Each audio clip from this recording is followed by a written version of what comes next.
Donc, pour échanger avec vous sur toute l'approche cybersécurité qu'on a pu développer sur nos cabinets Valtao et Exco, dont on fait partie, et aussi se dire que la cybersécurité n'est pas qu'une problématique de solutions techniques et informatiques, mais a bien vocation à être un projet d'entreprise avec derrière, pas uniquement le fait de répondre à des obligations, mais bien de saisir des opportunités qu'on a pu développer chez les clients.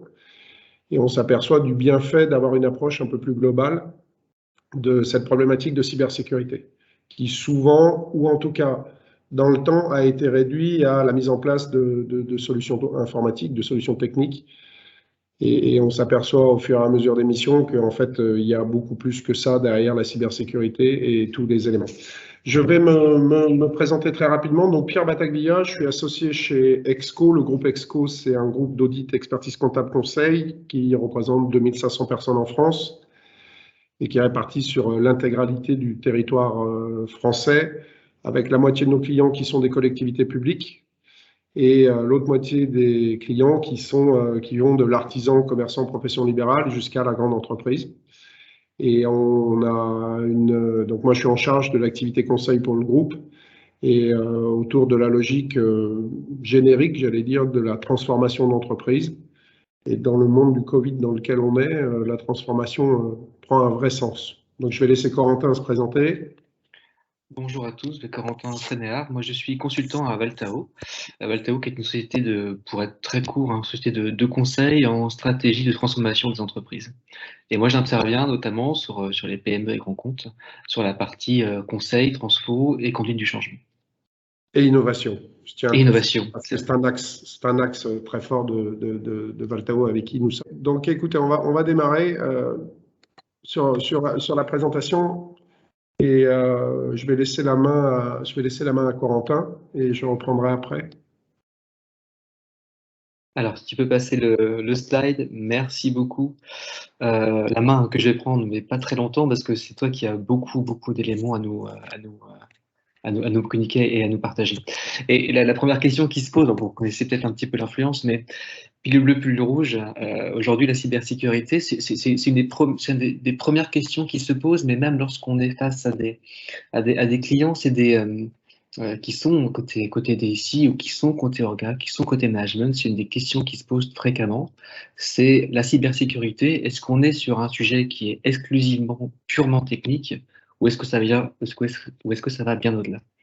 Et on voit très bien que nous, on est beaucoup plus côté pilule rouge, évidemment. Et, euh, et là, du coup, Pierre, tu peux peut-être nous expliquer pourquoi la cybersécurité va bien au-delà de côté technique et pourquoi c'est bien plus. Oui, alors en fait, j'ai 30 ans d'expérience. Pour juste vous situer, j'ai commencé dans les cabinets de conseil chez Andersen Consulting, qui s'appelle maintenant Accenture, et j'ai fait 10 ans de cabinet de conseil, j'ai fait 10 ans de grands projets système d'information, et j'ai fait 10 ans en tant que dirigeant de différentes entités dans le monde de l'industrie, des services financiers et d'assurance.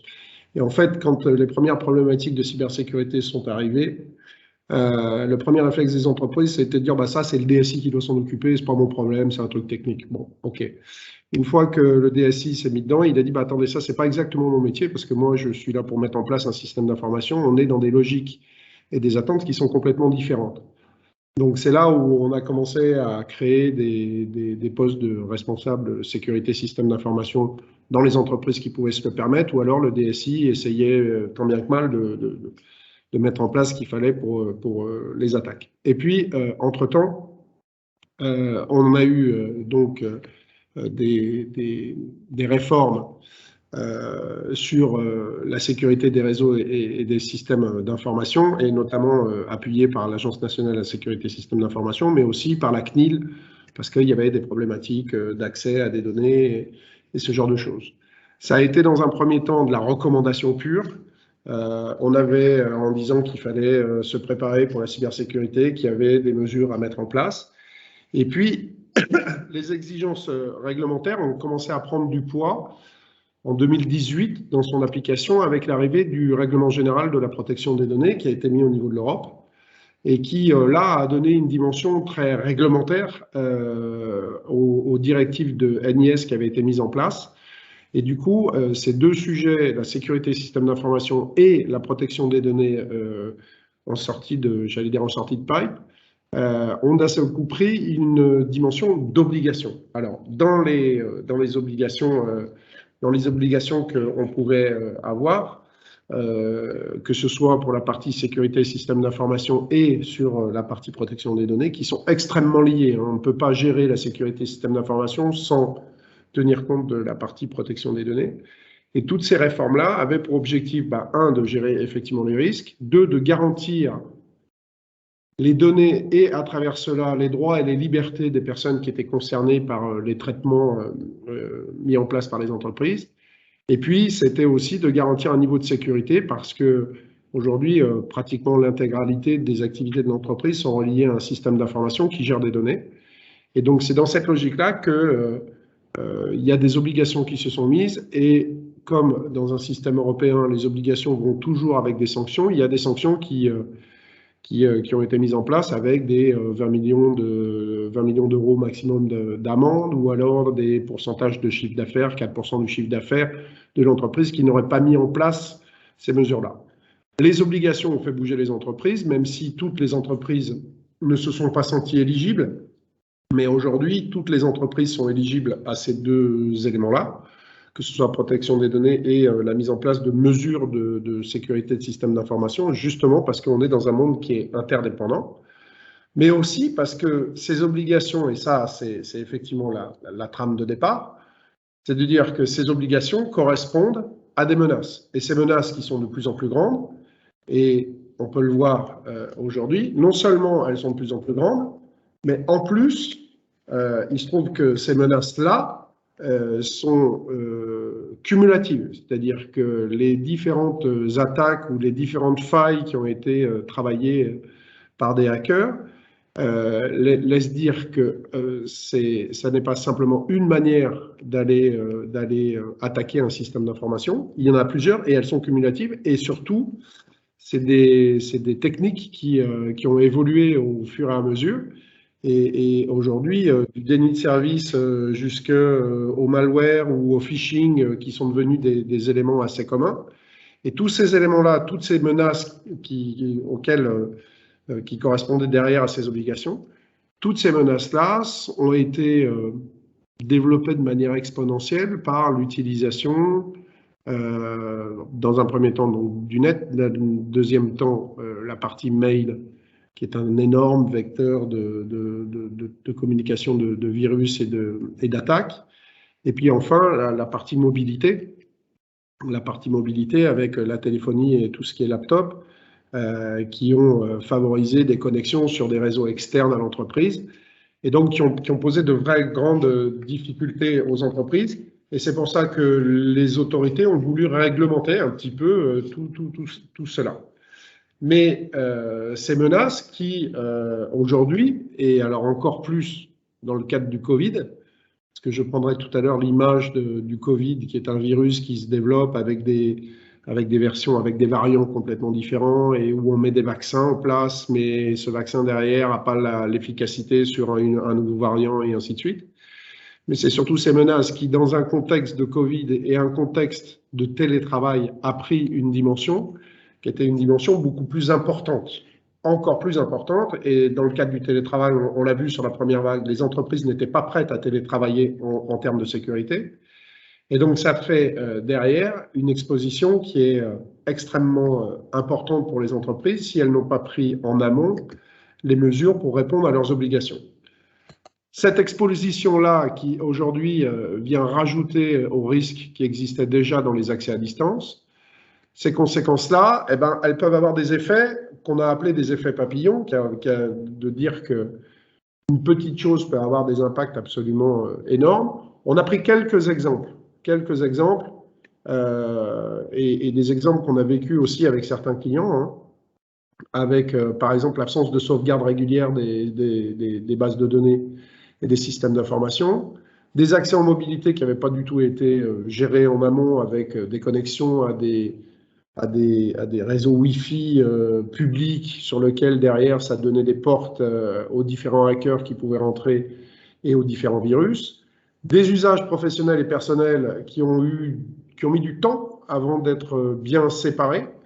On a même, je prends le cas de la Société Générale, la banque Société Générale, qui avait des postes dans sa division banque privée, des postes informatiques sur lesquels les salariés pouvaient plugger des clés USB pour récupérer des fichiers. Donc avec les clés USB, on a eu de la diffusion de virus un peu dans tous les sens. Ou alors des utilisateurs qui, par exemple, laissent des sessions ouvertes en partant, qui notent leur mot de passe quelque part sur le bureau avec derrière toute la confidentialité que ça peut avoir. Et c'est quelques exemples, mais je suis sûr que vous en avez, vous, dans votre environnement, beaucoup d'autres. On a assisté derrière à une espèce de ruée des hackers sur les systèmes d'information avec des volontés complètement différentes qui peuvent aller du simple vol de données clients, soit pour faire alors on a appelé ça ransomware ou rançongiciel avec plusieurs millions. On l'a vu avec les hôpitaux. Ça peut être aussi pour atteindre l'image, et on l'a vu avec certaines sociétés qui travaillent dans le monde du luxe. Avec la volonté aussi de bloquer juste par défi technique, de bloquer les transactions ou de bloquer un système d'information, ou alors carrément de prendre le contrôle à distance de certains serveurs pour pouvoir réaliser des opérations, soit avec une volonté de malveillance, soit avec juste la volonté d'essayer de retirer des bénéfices de cette opération. Alors, tous les jours, on a des exemples là-dessus. Et un exemple qui, pour moi, qui, pour nous tous, a été, j'allais dire, presque le plus médiatisé, c'était celui d'OVH. OVH, donc, qui est un des plus gros fournisseurs de serveurs au monde et qui a vu tout son réseau qui a été planté, ce qu'on appelle le déni de service, c'est-à-dire qu'avec une intrusion qui avait pour volonté de bloquer tous les serveurs des clients d'OVH, et dans les clients d'OVH, il y avait des très grands groupes, mais il y avait aussi des toutes petites entreprises, donc on a bien là ciblé l'intégralité des entreprises. Et en fait, ce qui s'est passé chez OVH, c'est qu'il y a un virus qui est arrivé qui avait pour vocation de bloquer le système. Face à ça, les équipes d'OVH ont décidé d'augmenter les capacités des serveurs pour pouvoir travailler sur ce virus. Et dans l'augmentation des capacités des serveurs, il y avait un paramétrage à mettre en place. Il y a eu un mauvais copier-coller. Et ce mauvais copier-coller a complètement bloqué, alors on a admis à créer un incendie et paralysé complètement OVH dans le monde entier. Donc de quelque chose qui avait pour vocation à juste bloquer un système, et parce que dans les procédures et dans les actions humaines, il y a eu ces failles. Derrière, ça fait que OVH a été planté et que dans le monde entier, toutes les entreprises ont été bloquées. Et c'est une des vraies difficultés aujourd'hui, c'est que la volonté des entreprises, on a avec Internet, on a une exigence de rapidité d'accès qui a fait qu'au-delà de 10 secondes, si un ordinateur ou un service, quel qu'il soit dans le monde, ne répond pas, on considère qu'il est insuffisant, on considère qu'il ne correspond pas à vos besoins, et ça peut avoir des impacts importants. Ça, c'est la partie, j'allais dire, des obligations qui ont répondu à des menaces. Maintenant, on peut se dire qu'on ne répond qu'aux obligations réglementaires, mais les obligations réglementaires, pour une grande partie, ne couvrent pas l'intégralité des éléments. Et puis la deuxième chose, il y a une telle évolution des moyens pour attaquer les entreprises que ça a poussé les entreprises à se poser la question de savoir, et si ça n'était pas que une dimension technique, puisqu'on s'aperçoit que de plus en plus les sujets de cybersécurité remontent dans les comités de direction, parce que ça a justement des impacts sur l'entreprise de manière beaucoup plus large qu'un simple problème informatique. Et puis nous, je vois donc dans le cabinet EXCO, le groupe EXCO pour lequel je travaille, nous avons des missions de commissariat aux comptes, et depuis 3 ans, on a rajouté dans les missions de commissariat aux comptes, donc de contrôle réglementaire, on a rajouté les dimensions protection des données, et on a rajouté la dimension cybersécurité pour savoir ce qu'il y avait à faire. Donc, face à une obligation, les entreprises, voyant ce risque de plus en plus grandissant, se sont dit, bah, peut-être que ce n'est pas simplement un problème du RSSI, parce que le RSSI souvent remonte chez le DSI et le DSI remonte au comité de direction. Et ça, c'est ce qu'on a constaté depuis 2 ou 3 ans. C'est que s'il y a des gens qui ont été nommés RSSI pour s'occuper des mesures techniques à mettre en œuvre pour que le système soit sécurisé, ça allait bien au-delà du simple RSSI ou du DSI. Et c'est là où, pour nous, on a identifié pour l'entreprise d'avoir une réelle opportunité à envisager la cybersécurité autrement que comme un problème technique avec des solutions techniques. Et Pierre, à ce niveau-là, pardon, mais la partie technique, finalement, elle est surtout sur la réponse au risque. Pas tant sur la considération de la cybersécurité que sur la réponse, finalement, au risque. C'est bien ça? Oui, on est entièrement d'accord. C'est qu'il y a une partie de la réponse, qui est à la fois pour se mettre en conformité avec les obligations pour éviter d'avoir des sanctions. Mais effectivement, cette partie technique en termes de solutions a pour vocation de sécuriser, mais ça ne sécurise pas tout. 95% des problématiques de hacking et d'attaque cyber est à l'origine une intervention humaine. Donc il n'y a vraiment pas qu'une solution technique, et on l'a vu dans les entreprises. Hein. C'est souvent une erreur humaine, et dans le cadre d'OVH, ça a été le cas. Ils avaient tout prévu en termes de cybersécurité pour justement pouvoir répondre à une attaque de déni de service qui avait vocation à déni de service. Mais derrière, les procédures, la mise en œuvre et l'exécution ont failli parce qu'il y a à un moment donné une intervention humaine qui a fait que ça posait des difficultés.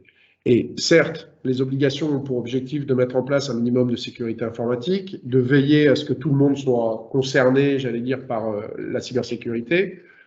Ça permet aussi dans les contrats de se protéger, que ce soit dans les contrats avec les clients ou que ce soit dans les contrats avec les prestataires. Ça aussi, c'est quelque chose de très important, hein, la dimension de prestataire.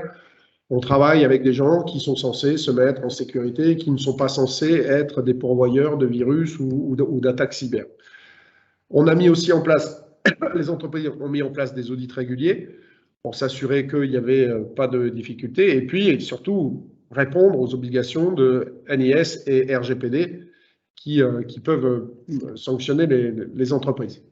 Mais au-delà de ça, les entreprises et nos clients avec qui on a travaillé sur ces sujets-là, qui avaient d'abord une approche technique, se sont aperçus que ce projet était une occasion, enfin la cybersécurité et la mise en conformité cyber, avait vraiment un très très gros avantage, c'est que ça permettait aussi d'avoir une approche des systèmes d'information et des actifs de l'entreprise, que ce soit des actifs physiques comme des locaux jusqu'à des actifs logiques, donc le système d'information, les bases de données et tous ces éléments-là. On s'est aperçu que c'était une vraie opportunité et cette opportunité, elle permettait à la fois de protéger et préserver les actifs de l'entreprise à travers le système d'information, les données et les traitements qui y sont réalisés, mais surtout de valoriser les actifs à court, moyen et long terme. Les valoriser comment? Alors, les valoriser parce que clairement, le système d'information et ses données, on peut dire que c'est la mémoire et l'intelligence des entreprises. C'est-à-dire qu'aujourd'hui, si vous perdez votre portable, pour ceux qui sont là aujourd'hui, vous faire voler votre portable ou perdre votre portable, ça fait partie des moments un peu compliqués de la vie. Pour les entreprises, tout ce qui est système d'information et les bases de données et l'intégralité des traitements, il est évident que ça représente une grande partie de la valorisation de l'entreprise. Et on a vocation à rendre l'information disponible, c'est-à-dire que le système doit fonctionner sans faille et garantir l'accès aux services et aux ressources avec un temps de réponse qui soit acceptable, et aujourd'hui l'acceptable est inférieur à la seconde. On a pour vocation de travailler à l'intégrité des données pour à la fois protéger les données des clients et protéger nos clients, mais aussi protéger les données de l'entreprise. Par exemple, dans le cadre d'un espionnage industriel, on sait que les données sont des choses extrêmement importantes. Hier, on plaisantait avec Corentin sur deux exemples un peu basiques. La première, c'est que si la formule du Coca-Cola a été hackée, autant vous dire que le groupe Coca-Cola aurait des difficultés, ou alors on avait pris l'exemple du Nutella pour le groupe Ferrero en Italie. Si quelqu'un arrive à attraper la recette du du Nutella, il est évident que ce sera un peu compliqué. Mais la cybersécurité, c'est aussi pour nous et pour nos clients avec qui on a travaillé, c'est s'assurer de la solidité et de la fiabilité de son système d'information avant tout. Parce qu'en général, des comités de direction délèguent largement au DSI, mais c'est aussi une occasion de poser des bonnes questions et de faire que cet actif à part entière qu'est le système d'information soit un sujet de comité de direction. Ça nous permet aussi de poser la question de son efficacité et son coût. Parce que souvent, il y a une nébuleuse dans le coût des systèmes d'information et leur fonctionnement. Moi, je vous donne un exemple. On est intervenu chez un client dans l'Est de la France, qui est une société cotée, qui fait 400 millions d'euros de chiffre d'affaires, et où il n'y avait aucune documentation des systèmes d'information. Donc, seul le directeur informatique connaissait l'organisation de son système d'information, mais il ne l'avait pas décrite. Donc, il y a eu une attaque sur leur système d'information. C'est un groupe qui est installé sur 4 continents, plus de 80 pays. D'un seul coup, ça donne une autre dimension au système d'information et croyez bien que le sujet est tout de suite remonté en comité de direction et avec les exigences qu'on a demandées. Ça, c'était la première chose. La deuxième chose, c'est la maîtrise des dépenses informatiques. Le fait de partir dans un projet de cybersécurité, on identifie dans la démarche, en première instance, tout de suite, quelle est la gouvernance aujourd'hui du système d'information. Elle est souvent résumée à un directeur des systèmes d'information qui est le seul maître à bord. Et souvent, on a des comités de direction qui ne sont absolument pas ni informés, ni intéressés. Et parce que soit c'est trop compliqué, soit ils n'ont pas le temps, soit ils pensent qu'ils ont des sujets qui sont plus importants que ça. Sauf que si leur système d'information plante, si leur système d'information est détruit, ou s'il est abîmé, ou altéré, ou espionné, il est évident que la valeur de l'entreprise, l'entreprise risque d'être fortement impactée. Donc l'idée derrière, c'est d'organiser les responsabilités autour de l'informatique dans l'entreprise, savoir qui aujourd'hui assure la bonne gestion du système d'information, de pouvoir le contrôler régulièrement, au même titre que les autres actifs de votre entreprise. On contrôle l'activité des commerciaux, on contrôle l'activité des back-office, on contrôle l'activité des prestataires, on contrôle l'activité des réseaux de distribution. Eh bien, dans ce cadre-là, cette dimension de contrôle est importante. Mais ça questionne aussi, à travers ça, sur la valeur des actifs de l'entreprise. Parce que si aujourd'hui un grand groupe a son système d'information qui plante et ne peut plus servir, autant vous dire que les personnes que sont les dirigeants, les premiers, les actionnaires ou les clients vont tout de suite avoir une vision de la valeur de l'entreprise qui n'est pas du tout la même.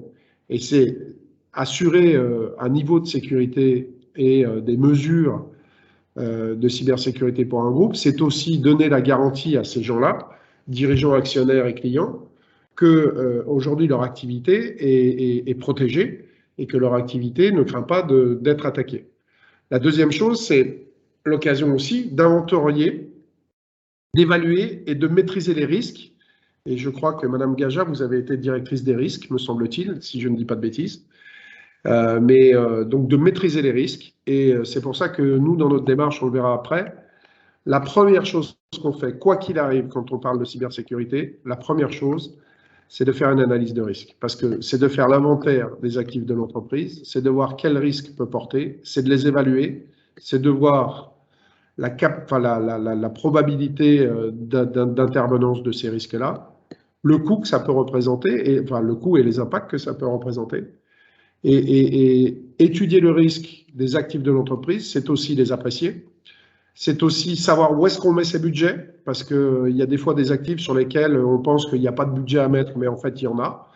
À commencer par la cybersécurité. Aujourd'hui, même dans les grands groupes, quand vous demandez quel est le pourcentage de budget qu'on doit mettre pour la cybersécurité, quel est le pourcentage qu'on doit mettre pour les systèmes d'information, eh bien, très clairement, il y a beaucoup de grands groupes qui ne sont pas capables de répondre à ça. C'est-à-dire qu'on met les éléments les uns après les autres, mais on n'a pas cette vision prospective. Ensuite, donc je disais, la cybersécurité, c'est aussi l'occasion d'afficher une image de solidité et d'exigence vis-à-vis de vos tiers, que ce soit des tiers internes et externes, parce que vos salariés aussi sont en droit d'avoir un service qui soit conforme et qui soit de qualité. Et puis aussi les investisseurs. Je sais que parmi les personnes qui sont là aujourd'hui, il y a aussi des business angels. Il est évident qu'une entreprise qui n'aura pas mis en place toute une logique pour sécuriser son système d'information et son organisation, il est clair que ça pose des difficultés. Et puis enfin, qui a un peu plus d'actualité, la cybersécurité et sa mise en conformité, c'est surtout l'occasion de sécuriser et développer le télétravail, qui, on l'a vu, est extrêmement important, qui est plus ou moins imposé par les dernières directives qui ont été données par Bruno Le Maire sur les 2 ou 3 jours par semaine. C'est protéger aussi vos salariés, parce qu'un salarié qui fait des interventions ou qui interagit avec un système d'information peut commettre des erreurs, peut commettre des actes qui sont de nature à mettre l'entreprise en difficulté. Et c'est aussi préserver les collaborateurs. Et puis enfin, et ça on l'a vu très très très rapidement, c'est de garantir une continuité d'activité en cas de crise. Et ça c'est quelque chose de très important, parce qu'à chaque difficulté, on est dans des scénarios où cette crise-là n'a pas été prévue, parce qu'on a mis en place des solutions techniques, mais on n'a informé personne, on n'a sensibilisé personne. On a un comité de direction qui se retrouve en comité de crise et qui n'a aucune idée de ce qui se passe sur le système d'information. Et c'est uniquement à cette occasion-là qu'en général, le directeur des systèmes d'information ou le RSSI a expliqué ce qui a été mis en place. Donc aujourd'hui, nous, on dit que la cyber, et avec nos clients, on le confirme de plus en plus tous les jours, c'est de dire que la mise en conformité des systèmes d'information sur la partie cybersécurité, ce sont des solutions techniques pour partie, mais pas que. Et surtout, il s'agit d'un projet d'entreprise parce que ça impacte toute l'entreprise dans toutes ses activités, dans tous ses domaines. Et le fait d'avoir une vision globale quand on parle de cybersécurité permet justement à la fois d'impliquer les comités de direction, permet derrière de voir quel système de management du système d'information on a mis en place, donc toute la partie organisation et leadership. Ça permet aussi derrière d'identifier les actifs, de les valoriser, quels sont les risques, quelles sont les probabilités, l'acceptabilité, qu'est-ce qu'on met en place en termes de conformité et de solutions techniques, et derrière, quel plan d'action aussi on met vis-à-vis des supports ressources, c'est-à-dire qu'est-ce qu'on partage comme information, qu'est-ce qu'on partage comme réflexe, auprès de quelles cibles, internes et externes, et quelles applications on en fait au quotidien pour les entreprises. Un quatrième sujet qui est, une fois qu'on a mis en place, ça c'est un truc très, très français. En France, on met les trucs en place, mais on ne contrôle jamais. C'est-à-dire que les Français et les Européens ou les Latins disent il ne faut pas mettre tous ses œufs dans le même panier. Les Nord-Américains disent il faut mettre tous ses œufs dans le même panier, mais les surveiller. Donc la logique de fonctionnement derrière, c'est aussi toute la logique de contrôle qui est à mettre en place, de premier niveau, de deuxième niveau, de test. C'est de savoir comment est-ce qu'on les met en place, savoir avec qui on les met en place, et derrière, quels sont les éléments qu'on va tester. Et puis enfin, sur la partie amélioration, et ça c'est un élément important par rapport aux menaces qui sont grandissantes, cumulatives et évolutives, c'est toute la dimension pour l'entreprise de faire des améliorations au fur et à mesure. D'ailleurs, quand il y a une attaque, la première chose, quand il y a une attaque cyber, l'entreprise a pour obligation, s'il y a un impact fort, a pour obligation de faire une déclaration à l'ANSSI, et s'il y a des données à la CNIL pour la partie RGPD. Et la première chose qu'on vous demande, c'est de dire qu'il y a eu une attaque cyber, derrière de dire quel est l'impact sur votre entreprise et sur vos clients. Et le troisième élément, il vous donne 48 heures pour dire qu'est-ce que vous allez mettre en place pour faire que ce qui vient d'arriver va être réparé et pour faire que ce qui va arriver n'arrivera plus. Donc il y a vraiment une dimension évolutive dans le temps, et c'est pour ça que nous, à chaque fois qu'on va intervenir sur des projets de mise en conformité cybersécurité, la première chose et la première personne avec qui on en parle, c'est souvent le comité de direction ou les dirigeants, parce que justement l'impact d'attaque cyber n'est pas qu'une problématique informatique, ça va bien au-delà. Voilà. Essayez de faire rapide. Il est midi 10. Madame Gaja.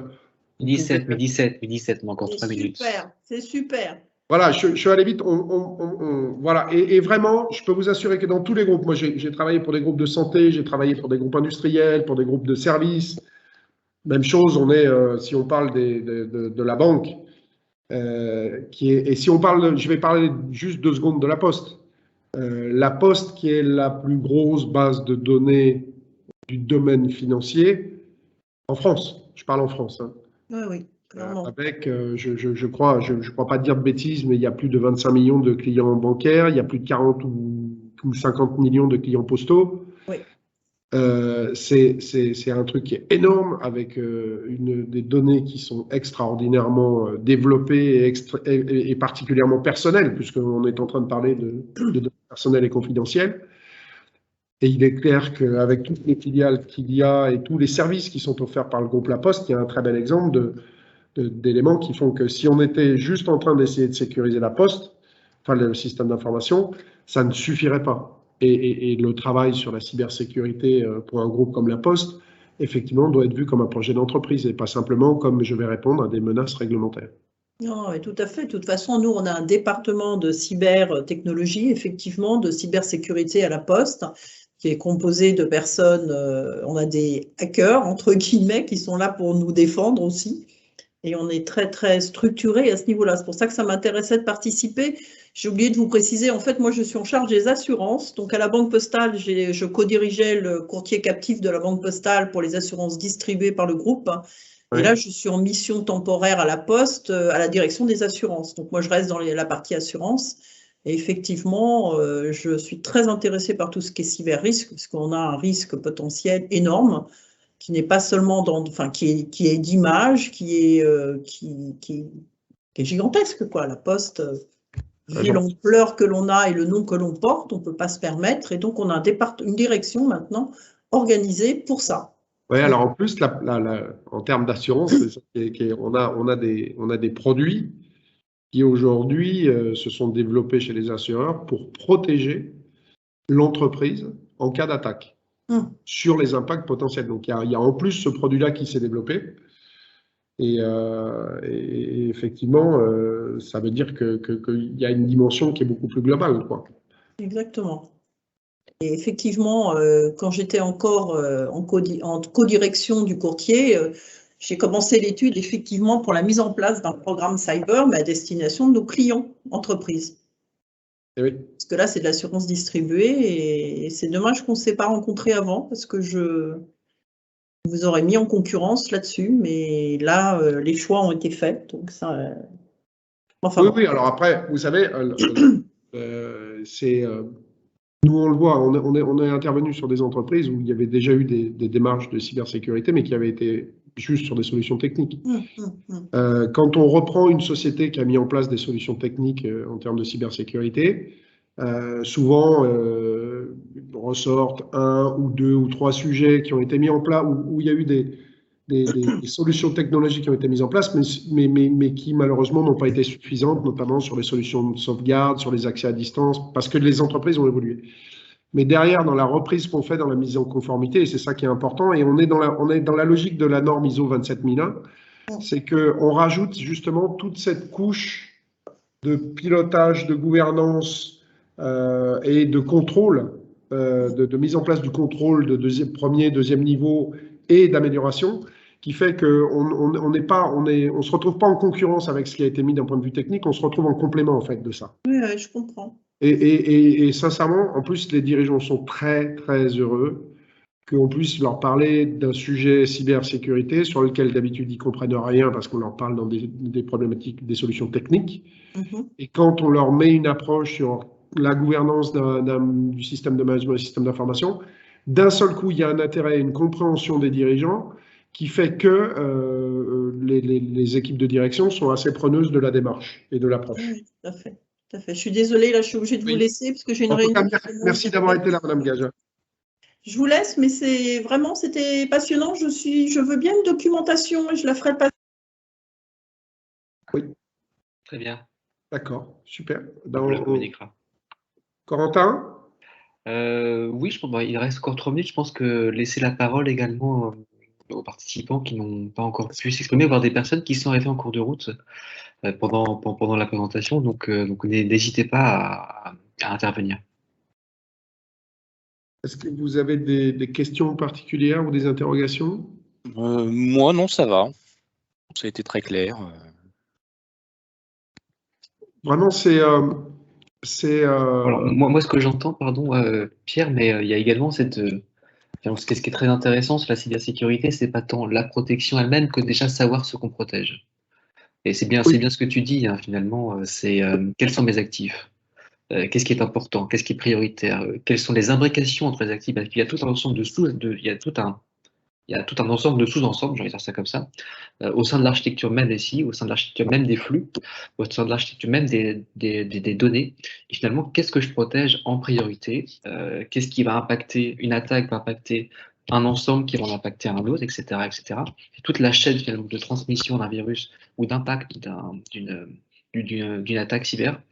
Et c'est ça finalement le point de départ, déjà savoir, c'est quels sont mes actifs, comment je les valorise, comment je les protège, par quels moyens. Ouais. C'est un des premiers points, et également moi, ce que j'ai noté.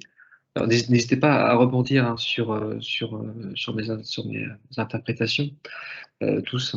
Mais c'est également, le premier point, c'est avoir une connaissance et une maîtrise documentée, partagée du système d'information. Et ce point-là me semble assez important. Pourquoi? Parce que de plus en plus, par nécessité, changement de business, on va dire, évolution du business, la DSI doit transformer son système d'information. Et c'est lorsqu'on est en phase de transformation qu'on est le moins en maîtrise, on va dire, et le moins en partage, on va dire, globalisé du système d'information lui-même. Mais c'est ici, finalement, qu'on peut avoir des niveaux de risque beaucoup plus importants. Oui, c'est clair. Et si je peux me permettre, et après je vous laisserai la parole, mais dans l'inventaire des actifs de l'entreprise et dans l'analyse de risque, ça permet aussi de voir où on met nos budgets. Parce qu'il y a des champs, il y a une notion qui est très moche qui s'appelle l'applicabilité. C'est-à-dire qu'à l'issue de l'analyse de risque, on voit où est-ce qu'on va appliquer des mesures de sécurité cyber. Et ça permet de ne pas dispatcher sur l'ensemble des éléments et de contraindre et d'alourdir certains actifs, enfin des procédures ou des actions sur certains actifs. Et ça permet aussi donc d'utiliser les budgets de meilleure manière, en fonction du risque et de la valeur des actifs que ça peut représenter. Voilà. Est-ce que vous avez des questions ou des compléments d'information? Non, ça ira. Merci beaucoup en tout cas. Oui, merci à vous. Voilà. C'est très bien, merci. Bertrand ? C'était très clair. Merci. C'était intéressant. Pour ma part, juste rapidement, j'ai retenu vraiment 2 points intéressants. C'est le fait que la cybersécurité traditionnellement était gérée en silo, si j'ai bien compris, Oui. et qu'en fait, c'était vraiment une seule personne qui était en charge. Et puis, un problème aussi qui me concerne et qui est intéressant, puisque vous aviez mentionné plusieurs fois le problème de description du système d'information et des procédures, notamment le cas OVH. Il y avait des procédures qui étaient soit inexistantes, soit mal documentées, soit mal partagées, et donc du coup mal exécutées au final. Et c'est intéressant puisque c'est le sujet sur lequel je travaille. Moi, je m'occupe des procédures dans l'entreprise, mais plutôt côté sécurité physique, QHSE, les procédures achats, les procédures vraiment opérationnelles, et je n'avais pas conscience, ça n'était pas venu à mon esprit que la cybersécurité pouvait être un domaine intéressant aussi pour appliquer les procédures, l'approche processus de manière générale. Je vais vous dire, parce que je ne vois pas votre nom, alors je vous appelle Gontran, c'est pas par familiarité. Non, mais ça va. Voilà. Pas de problème. Très sincèrement, moi, c'est un des plaisirs que j'ai. Alors, aussi tant est qu'on puisse avoir un plaisir à travailler dans l'informatique. Hein, ça, c'est chacun y voit son quotidien. Mais je reprends l'exemple de cette société cotée qui faisait 400 millions de chiffre d'affaires dans l'Est de la France. Le simple fait de demander une cartographie applicative, le simple fait de demander une cartographie des systèmes d'information, de demander une description de l'informatique, mais basique, hein, c'est-à-dire qu'on n'est pas dans une expertise de haut niveau, là, pour le coup. Hein, et avoir une cartographie système d'information, c'est quand même pas le bout du monde. Le simple fait de demander ça, pour le comité de direction avec lequel on a travaillé, là, au mois de septembre-octobre, ben, eux, ils avaient un sentiment que, parce que c'était pas documenté, c'était pas maîtrisé. Et la documentation, alors que le système d'information était d'excellente qualité, hein. C'est-à-dire qu'au début, on est intervenu parce que le comité de direction avait peur que l'informatique soit un peu n'importe quoi. Et puis, ils venaient d'intégrer leur plus gros concurrent qui pesait 150 millions d'euros en allemand. Donc, c'était pas rien. Et donc, on a demandé ça et il n'y avait pas eu de description de ça, de cartographie, système d'information et système applicatif et tout ça. Pas de politique de sécurité de système d'information écrite, bien que en très très bon état, hein, je tiens à préciser. Le fait qu'on ait obligé les équipes à décrire ça, ça a permis, d'avoir une vision globale pour les dirigeants, donc d'être assurés sur la suite, par exemple, de l'intégration du concurrent allemand. Et puis, ça a permis au directeur des systèmes d'information, au DSI, qui était membre du comité de direction, de repenser en fait ses métiers et de repenser son organisation. Parce qu'il avait des experts avec lui qui étaient des experts informatiques, mais qui n'en pouvaient plus de faire des interventions en permanence pour faire de la réparation et pour répondre à des questions. Et il s'est aperçu qu'il avait dans ses équipes des profils qui étaient mixtes, c'est-à-dire qui étaient à la fois techniques, mais qui avaient maintenant une bonne maîtrise du métier de l'entreprise. Et du coup, ça lui a permis de modifier l'organisation de sa direction des systèmes d'information, où il a créé des postes de directeur de projet multi-métier, c'est-à-dire entre technique et fonctionnel. Ça leur a permis d'améliorer leur système d'information et d'avoir un gain sensible à la fois en termes de RH, mais à la fois en termes financiers, puisque derrière, il y a tout un tas d'évolutions qui ont été mises en place parce que les gars maîtrisaient à la fois l'informatique, à la fois la partie techno et à la fois la partie fonctionnelle. Ça a permis de créer un dialogue entre les utilisateurs et les équipes techno. Et il y a eu un vrai plus positif. Et derrière, c'est même sorti sur d'autres mesures qui étaient assez étonnantes. Du type, ils n'avaient pas de direction des projets stratégiques. C'est-à-dire qu'en fait, 400 millions de chiffre d'affaires, ils sont présents sur 4 continents, ils ont plus de 80 pays, ils viennent d'intégrer un groupe de 150 millions d'euros qui a un système d'information qui est complètement différent du leur, mais avec une logique qui répondait de manière intelligente. Et en fait, ils ont mis en place ce truc-là. Et sincèrement, les bénéfices étaient incroyables quand on pense qu'on est parti de la cybersécurité et qu'en fait, on en arrive à une réorganisation complète de l'entreprise, à la fois pour se protéger, mais aussi pour améliorer et aussi se préparer aux évolutions futures avec l'intégration d'autres croissances externes. Sincèrement, c'est un vrai plus qui est tout de suite entendu par les comités de direction. Et oui, on est au cœur, en fait, en étant sur la description des procédures et des mesures de contrôle, on est au cœur du système. Voilà. Et on est au cœur du système, on maîtrise l'entreprise. Parce qu'on sait. Pour maîtriser le processus, on a tous ces gains qui en découlent naturellement. C'est clair. Bon, si vous n'avez pas d'autres questions, d'abord, on va vous remercier de vous être inscrits et avec des profils vraiment différents, et ça, c'est très, très intéressant. Corentin, on va diffuser la présentation. Oui, c'est ça, tout à fait. On va vous partager la présentation. D'accord. Et on vous mettra nos coordonnées dans la présentation pour si vous avez d'autres questions ou des difficultés ou des besoins. On sera très heureux de pouvoir y répondre en direct, sans perdre de temps. Merci beaucoup. Alors. Merci à vous. Merci à vous. Merci. Bonne journée. Bonne journée. Bonne journée, au revoir. Au revoir.